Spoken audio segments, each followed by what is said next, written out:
Okay, go ahead. Question, please. Yes. Thank you, Rabbi. Yes.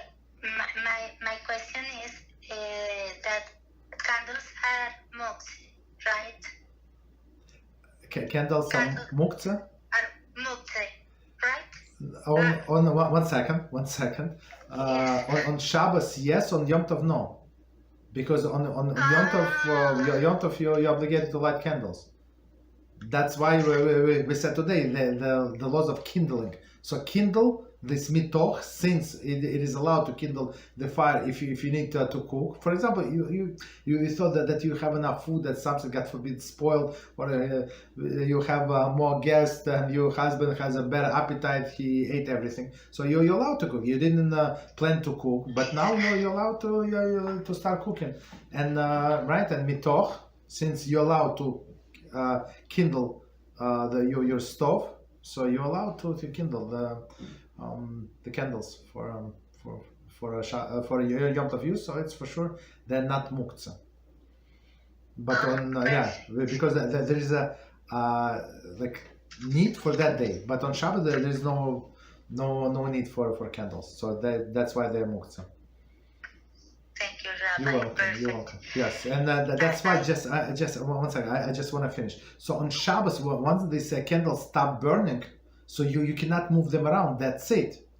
So this candlestick, that's it. So candle holders, not candlestick. The candle holders. But on Yom Tov, for example, you want to have it on a table. Have it on a table, then move to a counter because you need to clean the table, rearrange the table. There is no problem because then they're not muktzah. Okay, go ahead. Exactly. Yes. That was the second part of my question, because I always was so wondering about how to move from the existent fire to the candles of the Yom Tov. For example, in Sukkot, that's Saturdays.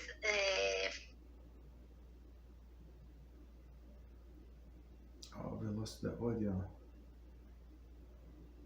Okay, so we lost the audio, but let me answer the question. So the question was, I think, so then we'll see if it was exactly the question. How do you light from pre-existing fire? So pre-existing fire means that you take a match.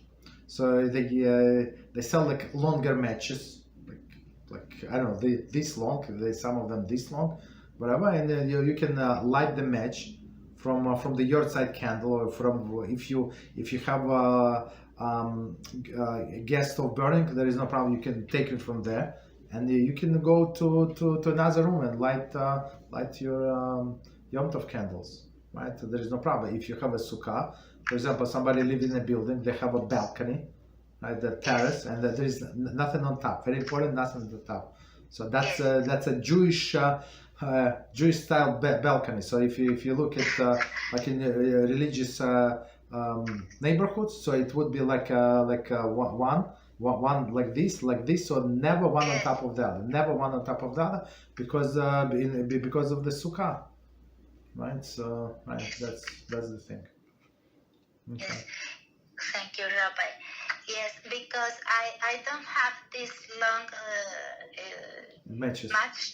So matches, you can take any piece of wood, any piece of wood, and like light there, and bring to this to the another place. There is no problem whatsoever.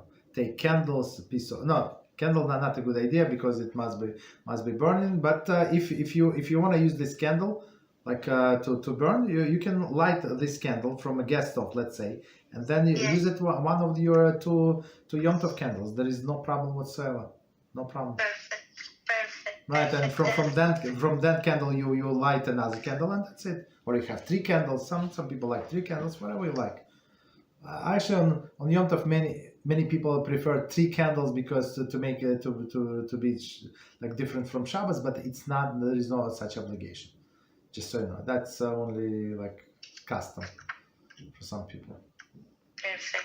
Thank you very much. You're welcome. So anything, you can do anything to transport the fire. The only thing that you are not allowed to extinguish that thing.